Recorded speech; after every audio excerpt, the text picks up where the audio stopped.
Championship Sunday is on the horizon. Former NFL tight end Clay Harbor is here to talk some football and who's going to be battling it out in Vegas. Basketball fans are getting a crossover for the ages. Steph Curry and Sabrina Ionescu are facing off in a three-point contest during All-Star Weekend. Shams Charania is here to talk it all out.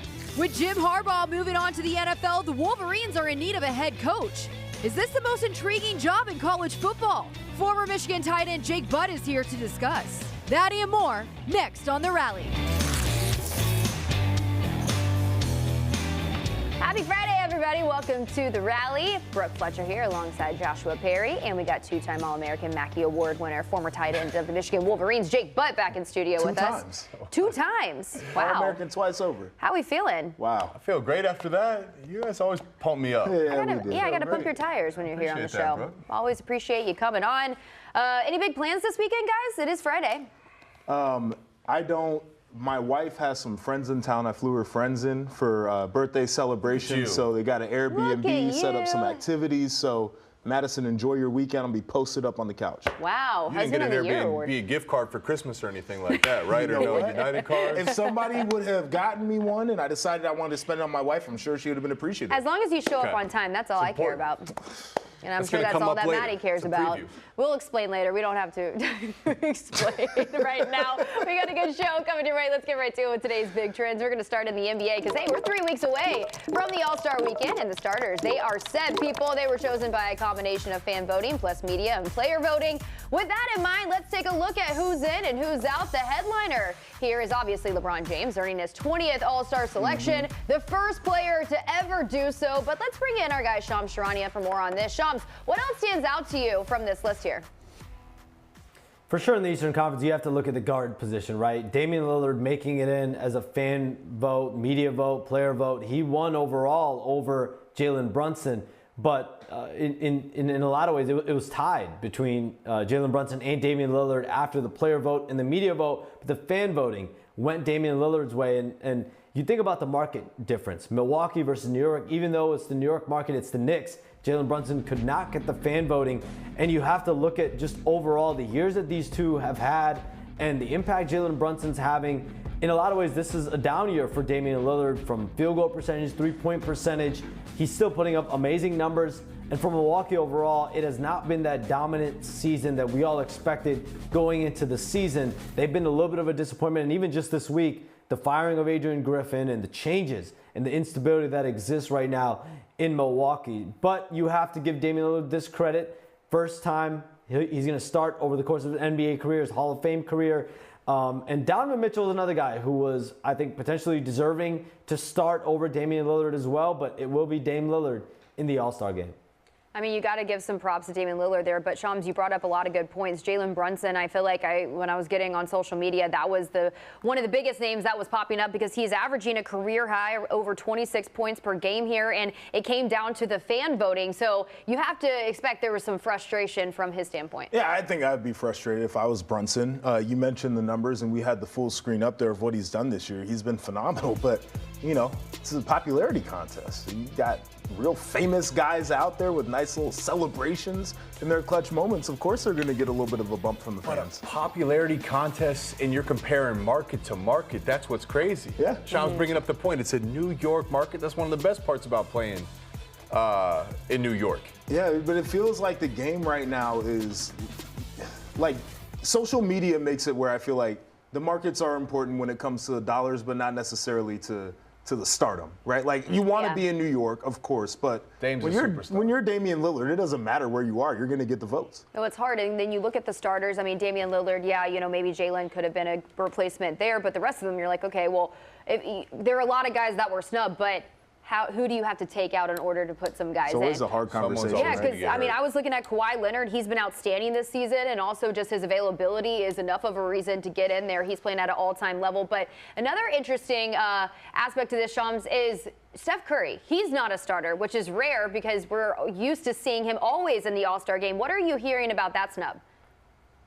Steph Curry, not a starter for the first time since 2013. So, yeah, Brooke, it was definitely surprising. But Luka Doncic, Shai Gilgeous-Alexander, both have had massive seasons. SGA, probably an MVP candidate. Luka Doncic, the numbers he's putting up against in Dallas and the Mavericks being a playoff seed, competing in the playoffs, while Steph Curry's team has been out of the play-in race for the majority of the last month or so. So definitely surprising not to have Steph Curry as a starter. But again, the question is, like you just said, who do you take out if you're starting Steph Curry? Is it Luka Doncic?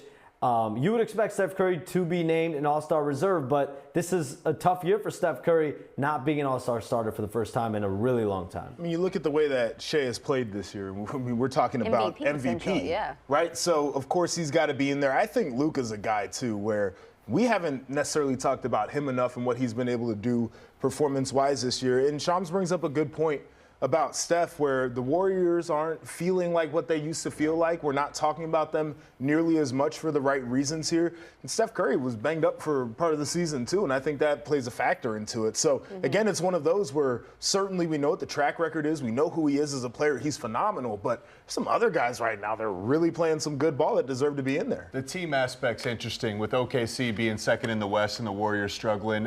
What I find interesting, too, is we're always looking for the next star. Like LeBron was the king of the league, and it's like, hey, who's the next one? And guys rise and fall and rise and fall.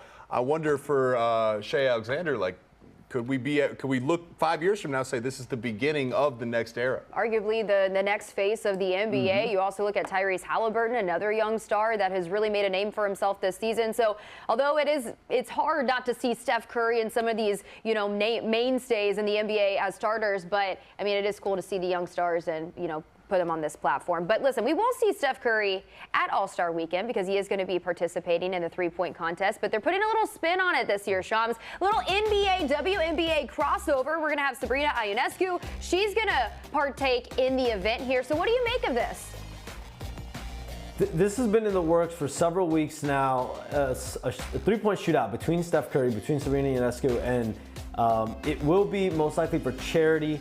It won't be part of the official three-point shootout, but this will be a contest between these two. They both won three-point contests. Sabrina Ionescu set the record in the WNBA, for 37 points in a round. Steph Curry in his own right, he had 31 points in a round. So Sabrina Ionescu holds the record, and both will be shooting it out Saturday night at All-Star Weekend in Indianapolis. But Steph Curry, you would assume, will be an All-Star reserve. You would assume he's going to be in the actual three-point contest as well. It's just that Steph Curry is going to be doing just a little bit more shooting that Saturday night. This one should be a fun one. Yeah. I think it'll be a lot of fun to watch a crossover. Yeah, and I love that they're doing this because the NBA, they have always been supportive of the W, but just we're, trying to get these, the main stars in the WNBA and getting them in front of a huge audience. And so what better way to do that than get them involved in All-Star Weekend? So it got us thinking, though, this is a great crossover, but what other crossovers would we like to see All-Star Weekend? Joshua? Draymond Green, tough guy. He's been seen as a guy who likes to mix it up out there on the basketball court, whether it's within the bounds of the game or not. Why don't we bring it over to football? It seems like he's had an interest in football. He's got an interest in physicality. Line him up, Aaron Donald, Oklahoma drill, see who comes out on top there. You want to be a guy, come over and play where the guys have always played, the football field. Just do yourself a favor and go back and search Draymond Green spring game tape just to get a little preview, because we love the crossover of NFL versus NBA. That's a hot debate. That's a fun one. What'd you think of his stance when he lined up there? Disgusting. Absolutely. Right. We can work on it. All right. That would get ugly real quick. Shams, any crossover that you'd like to see that comes to mind? I mean, we've seen a lot of physicality from Draymond Green. I thought Josh was going to say, like, MMA or UFC or WWE or something like that when it comes to Draymond. I mean, James Johnson of the Pacers, he's a black belt, right? I mean, we could see some crossover with him as well. Oh, that would be cool. Jake, what about you? I got a fun one for you, because in the theme of this crossover right here, the NFL players love to think, hey, I can hoop too. And there's a lot of great basketball players that played in the a lot of great NFL players with basketball backgrounds, and the Pistons are struggling right now. Let's take the best 5, 6, 7 NFL players and match them up against the Pistons. Oh, that's it. Could they get it done? Just one game. Could they get it done? Poor Pistons. No chance. No shot. Shams, no shot. Come on. Give them an all-time great coach. Pistons are winning. If the Pistons lost to an all-NFL team, you would have to take away their NBA card. That'd be crazy. You would have to take it away. I mean, right? I sent Jake a video of C.J. Stroud. He had some nice handles, step back, three-pointer, splash. We've seen Myles Garrett. That dude is big. He's explosive. He can dunk. I mean, I think the Pistons end up winning too because these are professional basketball players. Lord, I However, it would be a lot of fun to watch. We need someone to get hot. We need someone to get hot. Okay. Well, yeah, I mean, man, you hate on the Pistons like that? Yeah, come on. No. Pistons would handle it. I don't blame you. I really don't. Yeah, I mean, Mookie Betts, he would be a good one. We know how athletic he is. Sure. I don't know exactly what crossover it would be or who he would go up against, but I know, Bowling championship. You ever seen him bowl? Oh, yeah. Bowling championship. Yeah, the guy can hoop as well. So maybe we'll see these in the future. But, Shams, we always appreciate you taking the time. We'll catch up with you later, okay? Appreciate you guys. All right, Brooke, why don't we take it over to a little tennis here? And they say goats are human too. That makes sense. We got Novak Djokovic, who lost the first Australian Open match since 2018. The 10-time Aussie Open champ lost to Yannick Sinner in 4 sets. Sinner. So Sinner will now move on to play Medvedev in the finals. Brooke, I know you were watching this. I was. What was wrong with our man? I actually stayed up late to watch this one as opposed to the one the night before. He didn't play like himself, and he even admitted after the match, he said, this was probably one of the worst Grand Slam matches I've ever had in my career, which is crazy to think about because he is a 24-time Grand Slam champion here, and especially he does well in the Australian Open. But Yannick Sinner, this is a guy that has gotten the best of him as of late. I mean, in the way he was playing great tennis. He could have won this in straight sets, but he gave Novak an opportunity to kind of catch up there in the match. But yeah, I mean, Novak, he had what? He couldn't get out of his own way. He had 54 unforced errors there. It was just, you're not used to seeing Novak struggle because he is one of the greatest players of all time and the greatest, no doubt, this time right now. So it was weird. It was weird to watch, but I'm hoping that he can overcome that and as we move on to the rest of the Grand Slams. Said it hasn't been up to his standard or criteria level that he would normally play or expect himself to play. It's tough words on yourself. I mean, I know athletes were known for standards. You set the bar high. Competition is a little bit finicky sometimes, and he felt like he wasn't ready to go. Well, and he was asked, I mean, his age has always been a concern over the last few seasons. He's 36 years old, and a reporter asked him, like, is this just a bad match or is your age starting to catch up to you? And he was like, well, I guess we'll see because this is the beginning of this long stretch here. But I don't want this to be the end for Novak because, you had the big three. Joshua, we've talked about them here. Rafa, he had to drop out of the Australian Open. And so I don't want to see, as he's kind of the villain of the sport, but he's the villain, but everybody still loves to watch him play because there's no other person like it. Sports need a villain. I say that all the time. Exactly. You need somebody to root against, and there are going to be naturally people that want to be on the side of the villain. Michigan played that role pretty well this year, Jake. Sports needs a villain. Well, and congrats to Sinner, though. He's going to move on to the finals to take on Medvedev. That's going to be a good one to watch there. But when we come back, guys, we got to talk some NFL here because the Ravens, they have cruised through the last few months of the season, and things just got even better in the form of Mark Andrews. Former tight end Clay Harbor, he's going to stop by to talk championship weekend. Todd Monken is a wise man, and he has some advice to all the young couples out there, so we'll get Jake and Joshua's reaction. And Kevin Durant has some thoughts on who is the world's best Kevin, so we'll tell you if he cracks the top 5 when it comes to Kevins. That's coming up next.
for us here today. We got two former NFL tight ends with us. We got Jake Butt and let's see what you did there. And Clay Harbor, he's back in studio to talk some NFL. Guys, and speaking of tight ends, it looks like Mark Andrews, he is going to be back for the Ravens here. He's been out for a significant amount of time there. We know how crucial he is to the success of that Ravens offense. So what do you, or how big of a factor do you expect him to be this weekend?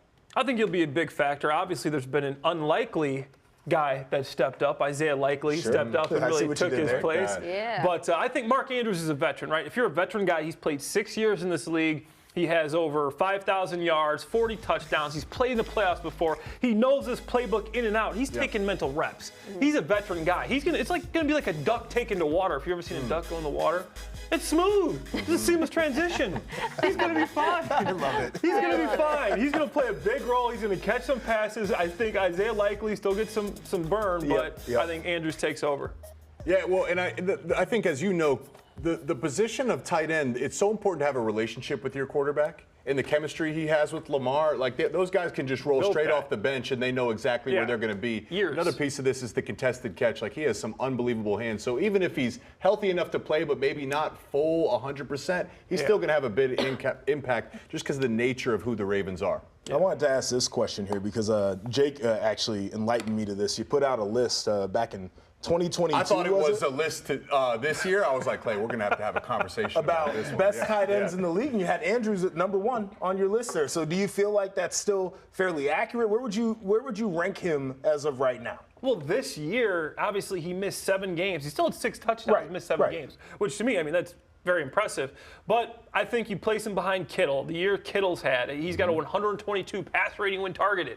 I mean, that's incredible. I think that obviously Kelsey, Swift, Travis Kelsey, he's had a great year as always, probably still one of the best. And I think another guy in the playoffs has really showed me something. Sam Laporta. I'll pull up the receipts. Really pre-draft, I said Sam Laporta is going to be that dude. Watch him in Iowa. I know Iowa, they're the big farm-bred guys. They don't throw the ball too much, but he led his team in receiving. That shows me when he gets more options, he will catch more balls. He had 10 touchdowns this year. Yeah, we got 4 great ones here in the playoffs. I was just about to say, you can't forget about George Kittle and the season that he has had this season. 4 teams that really showcase the tight ends, the best tight ends, arguably in the league there, but also some of the best quarterbacks in the league. And let's dive deeper into the Ravens here behind Lamar Jackson.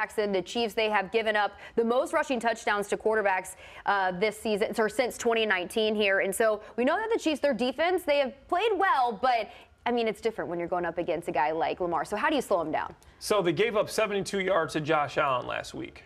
Oh, now you got Lamar Jackson coming in. I play with Michael Vick. I know how hard it is to game plan for guys that can run and throw. And what Lamar's been really good at lately is he's extending these plays and keeping his eyes downfield. If he keeps doing that, Steve Spagnuolo, the defensive coordinator for the Kansas City Chiefs, is unbelievable. I was able to play under Spags for a bit, but he knows his stuff. His rushing lanes in the second half. The Chiefs have given up the fewest points, 126 points in the second half in the NFL, and they're number 2 in points per game, obviously behind the Ravens at 17.3. I think Spagnuolo can put together a good rush lane type pass rush, but still, Lamar Jackson's Lamar Jackson. He's probably the fastest guy in the field. So that's the thing for me. I don't think people talk enough about how important it is to have a rush plan. I think we think about the big guys up front, and it's very primal, see ball, get ball type situation. I think the best rushers always have a plan, and I think the best coach groups go out there with the plan. With a guy like Lamar Jackson, one of the things that I love to do is I love to flush the pocket. I love to make the quarterback roll out one direction or the other depending on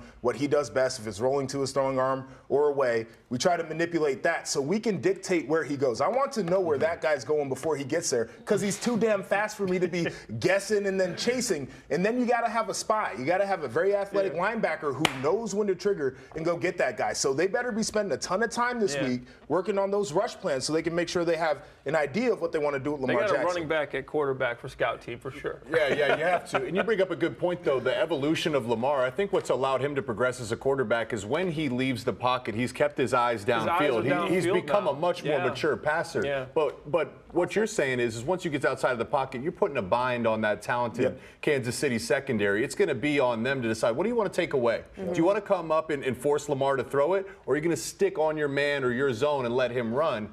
Not really a great choice there, right? That's what makes a free player. Like you have to have an idea that you want to let those guys stay sticky in the secondary. Like, I don't need you in scramble drill. I don't need anybody coming vacating any zones to go trigger and get the quarterback. We got a guy designated for that. Kansas City, occupy your zone, you get sticky, and we'll figure it out up front. They're second in sacks this year. Like, under the radar, obviously you got Chris Jones.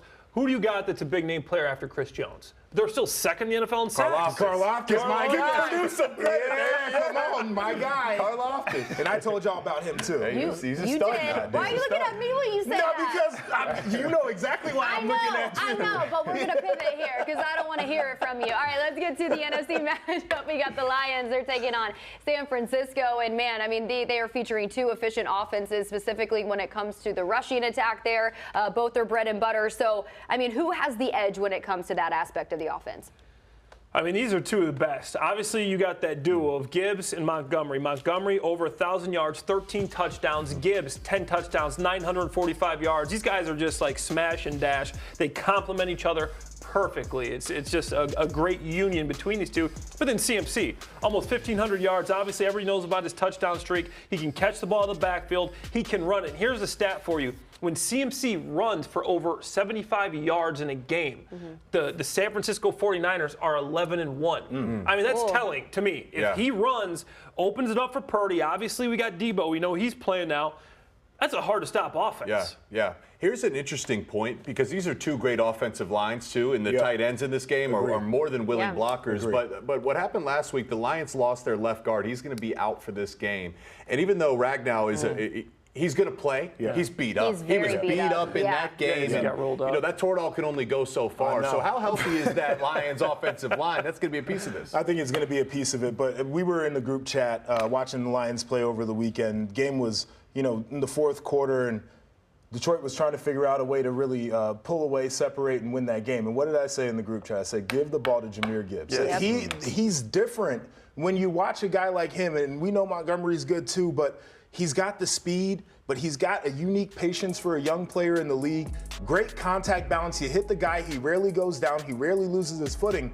And I think that becomes an X factor, because as you wear and tear somebody through the course of a game, when you have an explosive weapon like that in the backfield, it can make a difference down the stretch. I'm curious to see if they use that. Man, he is so much fun to watch, isn't he, Jahmyr Gibbs, and just how elusive he is on the field there. But listen, one area that we know that the Lions, where they do have an edge, is at their quarterback as far as experience goes. You have Jared Goff. He has taken his team to the Super Bowl when he was with the Rams. Brock Purdy, we haven't seen him much action in the postseason there. So how can that experience from Goff really help them in this one? I thought there's been a lot of slander for Brock Purdy going around. I thought you were about to add to it, but I still think Brock Purdy's one of the best quarterbacks in the NFL. In every efficiency category, he's number one. I know he's got these weapons around him, and things change when Debo's not there, but he's a guy that obviously didn't have a big game last week, but it's the conditions, the rain that affects you. I think he comes back, has a big game. Yes, experience matters. Experience matters a lot, but in this case, I think the 49ers just got too many weapons, and Purdy is just too efficient to lose this game. Well, when you talk about experience, too, we can compare the quarterbacks, but then you got to compare the teams and the coaches as well, because the Niners have been there, done that. They've been to the Super Bowl. 5-0 in home playoff games, Kyle Shanahan. And that's a piece of this, too, the home field advantage, right? So what would you rather have, an experienced quarterback or an experienced roster, an experienced coach? I do think that that's going to play into this, because Shanahan is more conservative, right? Whereas Dan Campbell's going to go.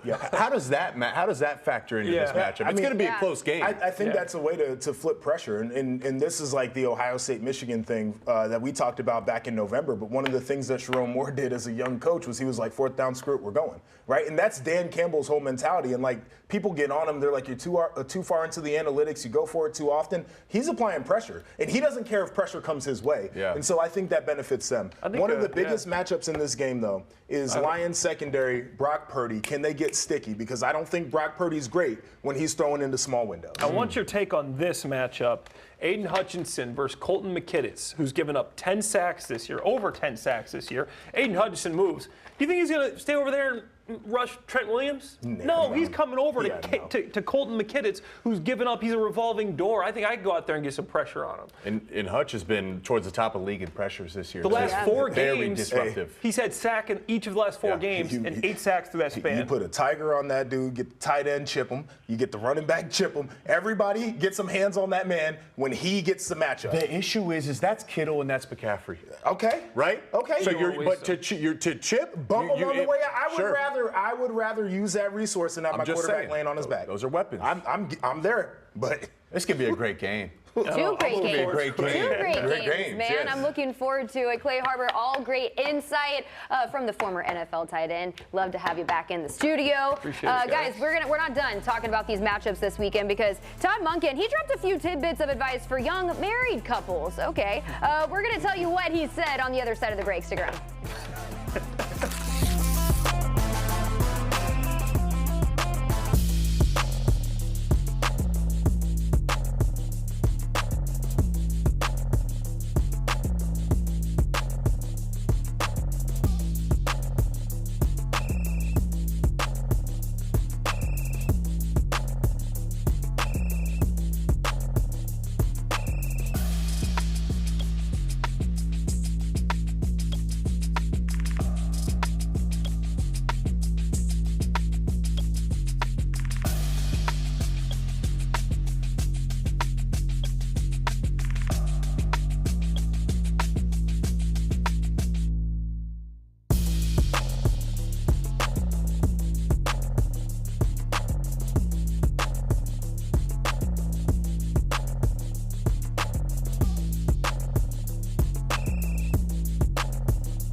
Like my wife says, I don't know why you just don't call the plays that work.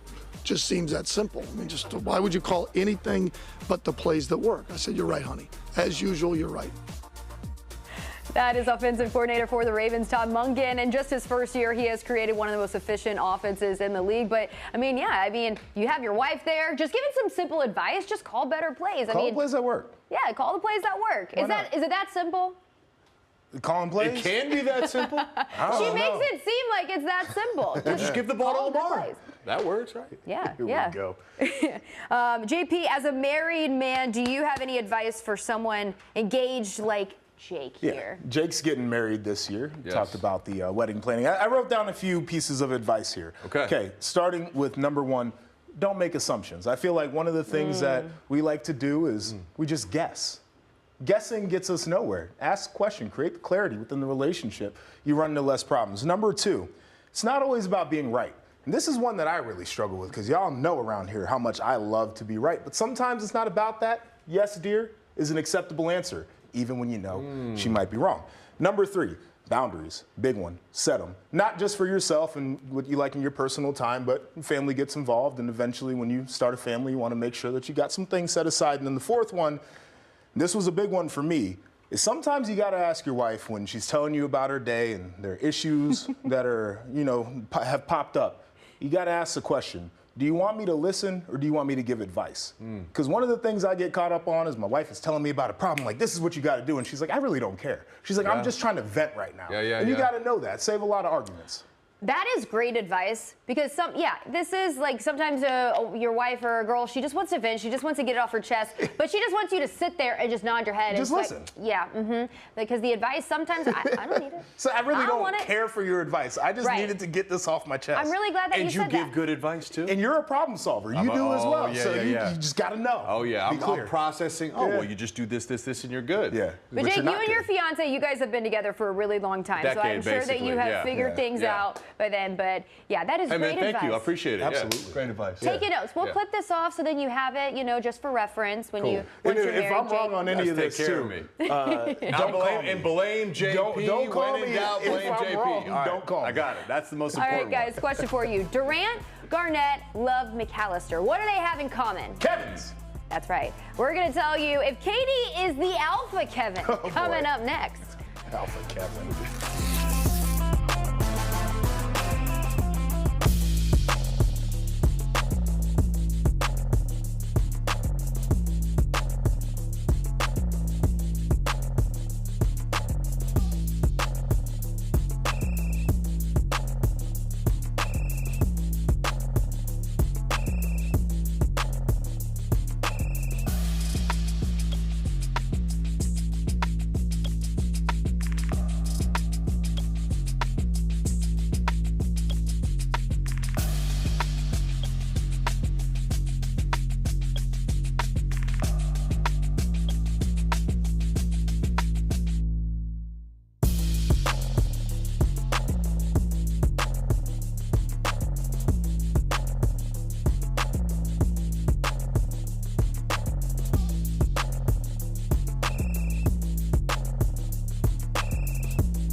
Kevin Durant, he is making all sorts of headlines this week, and most recently it was his response to a post on X about famous Kevins here, consisting of Kevin Bacon, Kevin McAllister, and Kevin Federline. So he said, no disrespect, but Federline over me is nasty. He's got a point, right? Like, Kevin Federline? That is disgusting. Kevin Nash is there too. That's pretty nasty. Federline is crazy. I mean, but has Katie dated Britney Spears in her prime? Federline is crazy. Fair question. Let's just be clear about that. It's a fair question. Top Joshua's or Josh's, top Jake's, any? I feel like I feel like I gotta be top 15, top like who's a Josh or a Joshua? Josh Groban. Sure, Josh Peck. Like, do we care about him anymore? That's fair. How about Jake Gyllenhaal? Yeah, no, he's up there. Who else? Is there a Joshua Jacob? I don't know. Our producer just threw that in my ear. Like Josh Jacobs, like the running back? I looked at Josh Jacobs. Yeah, there we go. Joshua Dobbs. Throwing a few out there. I looked at the Brooke list, and I'm not going to lie. It was a little disappointing. Brooke Burke, Brooke Shields. Those are a few. Sure. Did you know who Brooke Shields is? Yeah. Oh, okay. Yeah, actress, you don't right? really, yeah. You don't ever watch movies, so I didn't know if you were gonna I don't know that what or she's not. in, but I know she's an actress. All right, well, why don't we go over to the touchscreen? Back to Kevin. We got to sort this all out here. Joshua, go to the touchscreen. Oh, I'm supposed to? Yeah, we're gonna let you go over there. Oh, we don't have it up on the touchscreen. Just kidding. All right, well, Okay. You just stay right there. Yeah, we'll You just stay hang out right right here. there. You hang out right there. all right, never mind. Can we name some Kevins and figure this Kevin one out? Hart? Kevin Hart was the one that came to mind right away. I thought he one. should be right there. Yes, he is a great one. Yeah, there's Kevin McAllister. Kevin McAllister, I would put over Kevin Durant. This is no shade to my dude, KD, who's not really my dude. No shade to KD. Kevin McAllister, all-time Kevin. I would agree. How about the Kevin from SpongeBob? You know that where he's like, "Hi, Kevin." You guys know what I'm talking about? No. Which one? What does he look like? He's like the famous. They're like a big fan of him. He's a jellyfish guy, I want to say. Kevin. Oh, remember they go down yeah. there? I know that one. Yeah, he's definitely below KD, but that was a nice little shout there. We didn't really get to Kevin Hart. No, Kevin Hart's got to be on there. He's probably arguably one of the funniest. Oh, I mean, he's got to be the funniest Kevin. So right? where do you think KD is in the mix? Well, we can go over here and find out. Finally, we got the touchscreen up. All right. Here we go. All right, Kevin Bacon. I know you're famous. I'm really not that familiar with your work, my dude. So, Brooke, do you have anything to add to this? I know he can dance his butt off because he is in Footloose. Sure. So I don't know if he's better than Kevin Durant though. Love Kevin Bacon. But maybe a thumbs down. I think he's definitely got more longevity, and he's got a better name. The Bacon, I think. You know what?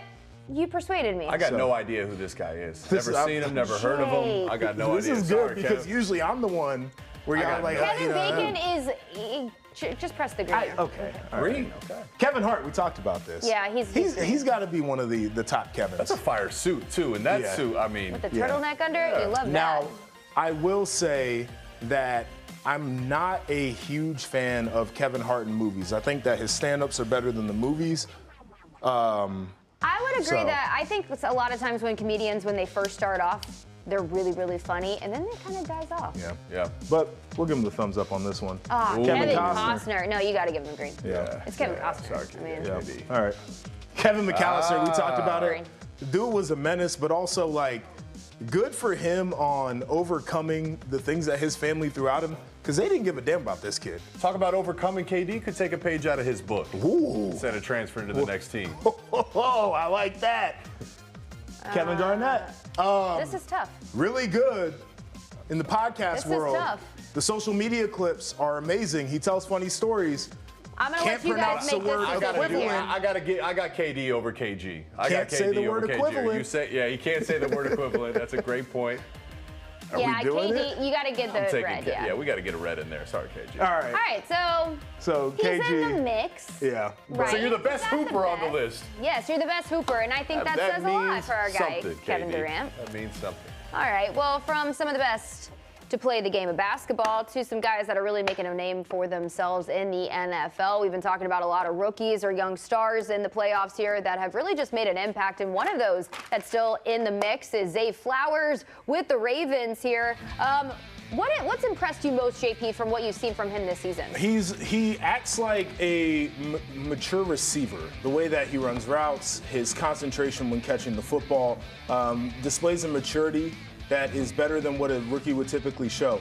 I go back to that game where they were playing the Rams, and that one was, a little bit of a nail biter there. He came up with some big-time plays toward the end of the game, and that's when you figure it out for a lot of guys. Young guys, through the course of a game, certainly can make plays, but when it's clutch time for your coach to design things to go your way, I think it's huge. And then for you to actually make the plays, big-time stuff there. So I think the guy's been balling all year long. I felt that was an issue with Marquise Brown. As I was trying to go back and give myself a benchmark here, for Lamar Jackson, his evolution, one of the biggest things we've had an issue with in the past few years is, hey, what about the weapons, particularly at the wide receiver position?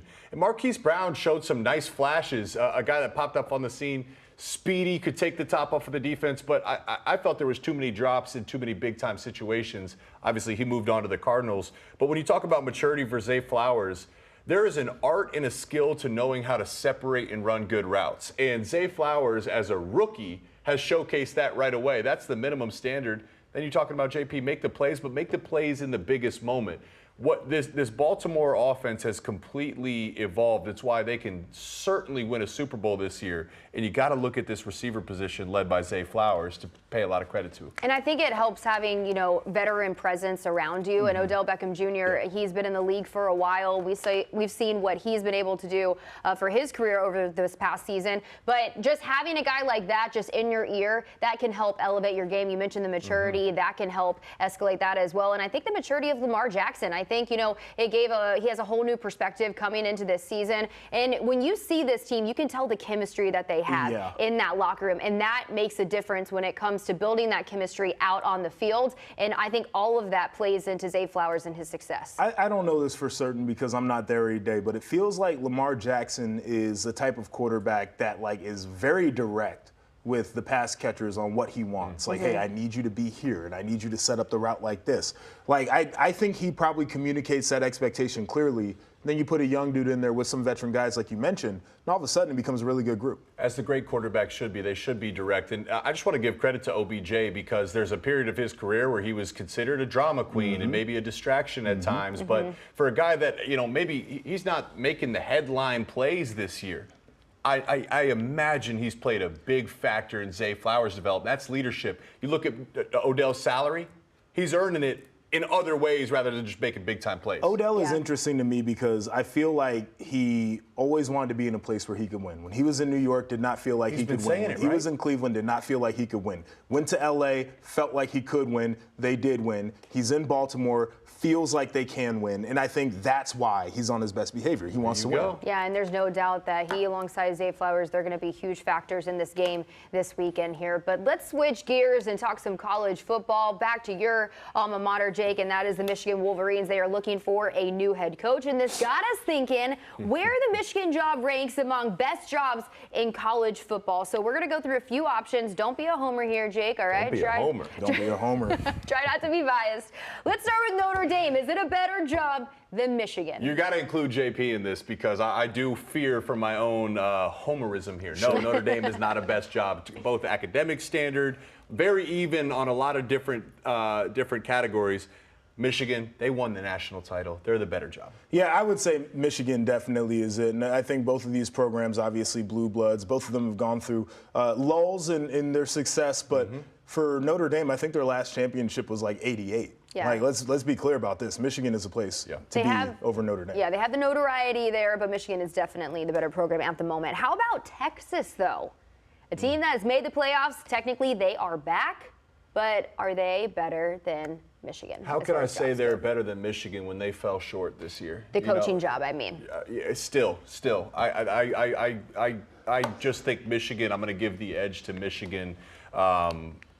Again, similar to Notre Dame, equal in a lot of categories, brand power, national recognition, but the academics and the alumni support that you have at Michigan, I'm going to give the edge to Michigan. I'm going Texas on this one. Texas, Austin is a huge metro. They've got oil money running down there. Certainly you got to recruit against other people in state, but the in-state recruiting much better at a place like Texas. It is a good academic institution. They have the history. They have the tradition. I think Texas is a spot where a lot of coaches would want to be. Where's the results? They're building the results right now. It took Michigan a little while to build them back too, didn't they? Okay, same amount of time. Then, all right. I'm waiting to see it. It's a little bit longer. Okay. Michigan led championship in the 90s. Texas won one in the new millennium is all I'm saying here. Okay.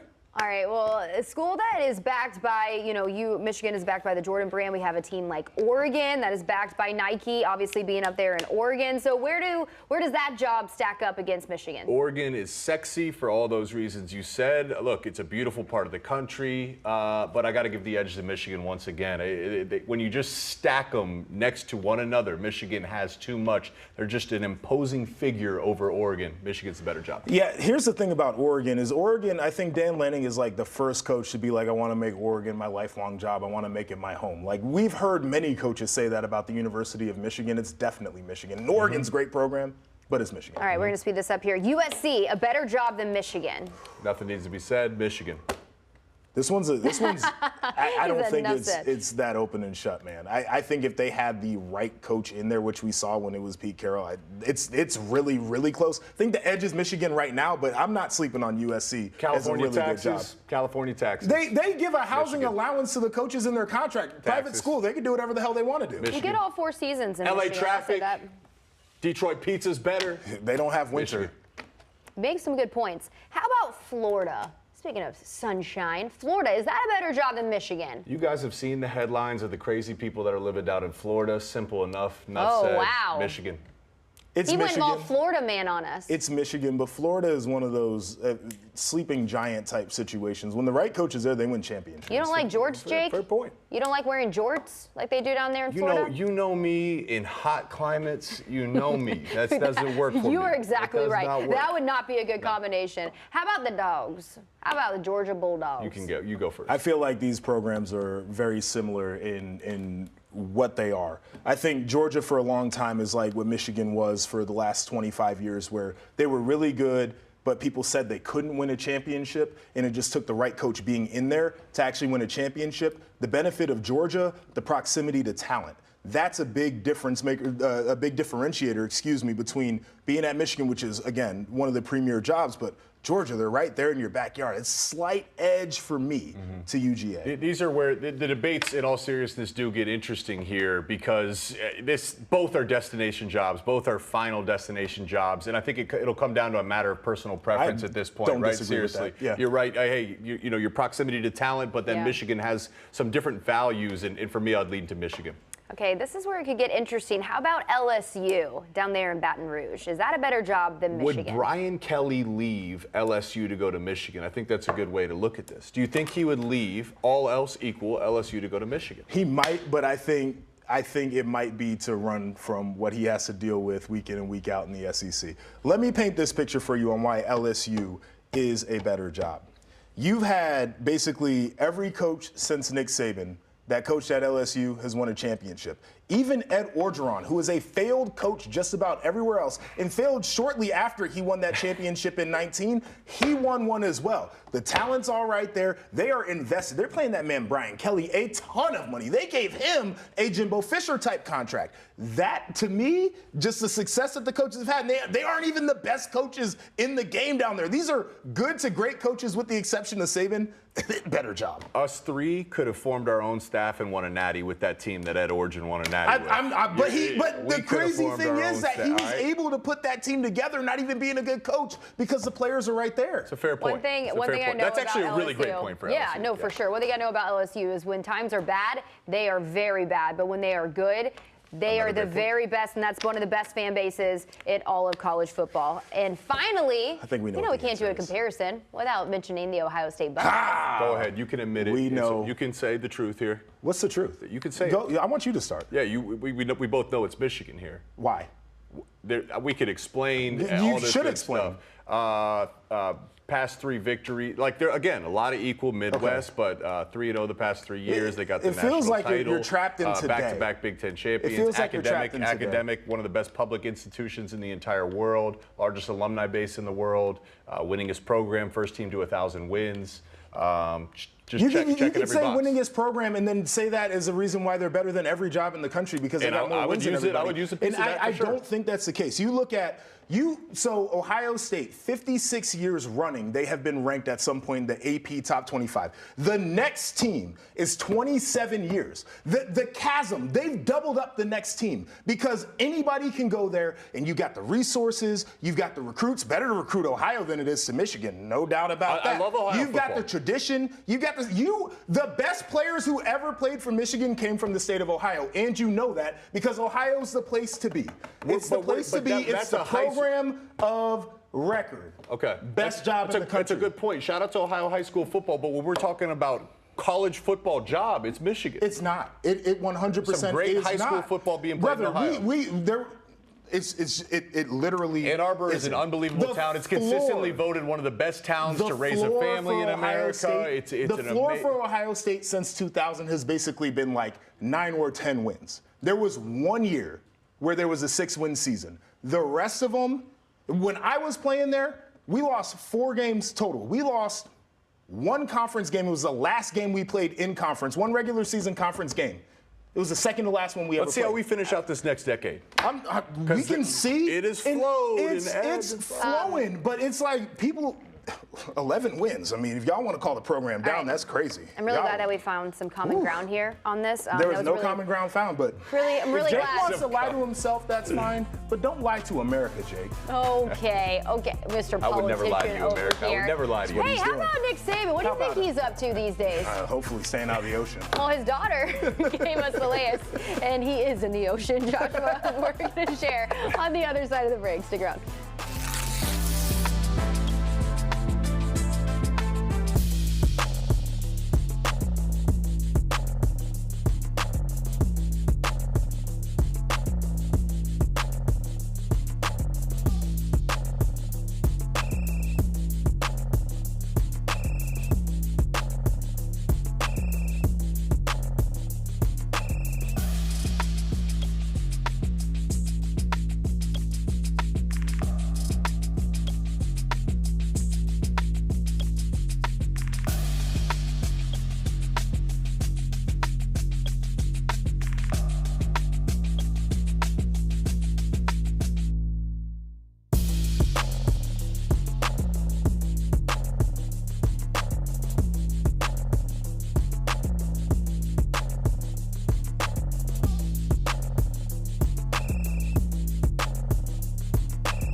That was my first rap concert I've ever been to. The Yin Yang Twins. The Christian Shake it rappers. like a salt shaker. The Christian rappers. That was a Lil Wayne. I told my mom Lil Wayne was a Christian rapper, so she would let us go to his concert. He is not a Christian rapper. Great artist, man. though. Great artist. That is great. Put on some old Jordans. Should I wear Jordans? No, I don't think you should. You were going to build a board of directors. Who would be on it, and what company are we building? Joshua, I can only imagine it's nerdy. Why you gotta hate? I'm just saying. She's not wrong. You're not wrong. Why not do a little nod to the economy down there in North Carolina, the Winston-Salem heaters? Smoke them if you got them, but don't for real. Notre Dame spring game over under. Don't look. $10. Under. I was going to say under, because I have to do the opposite. He answered first. I'll say over. It's over. It's $50. Yay!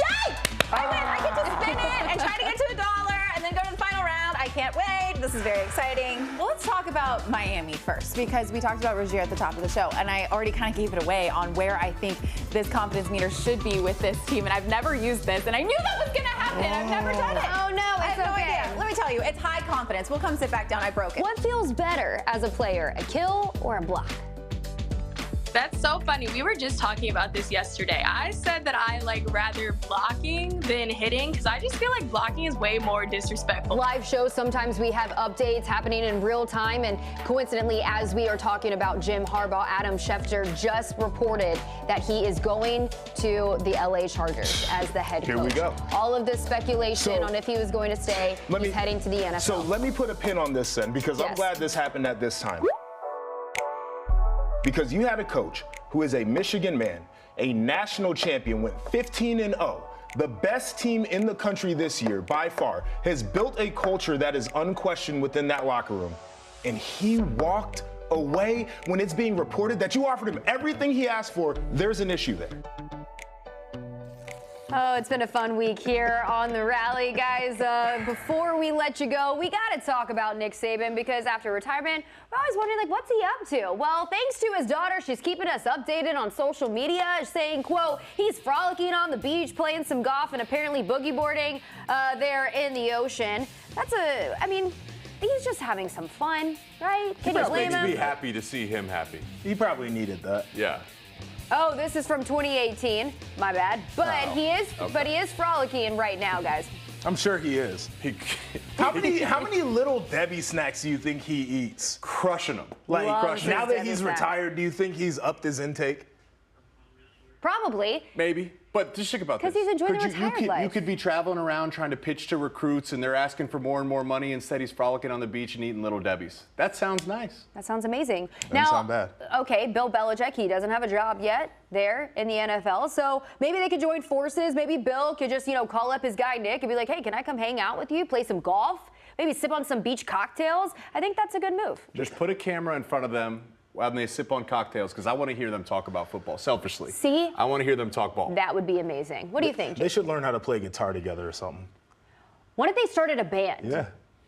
That would be awesome. Yeah. All right, I'm here for it. Guys, we appreciate you coming and hanging out with us here today on the Rally. Jake, always great to have you on. Great to be with you guys. Guys, have a great weekend. They always see you. Guys, have a good weekend. We'll see you Monday.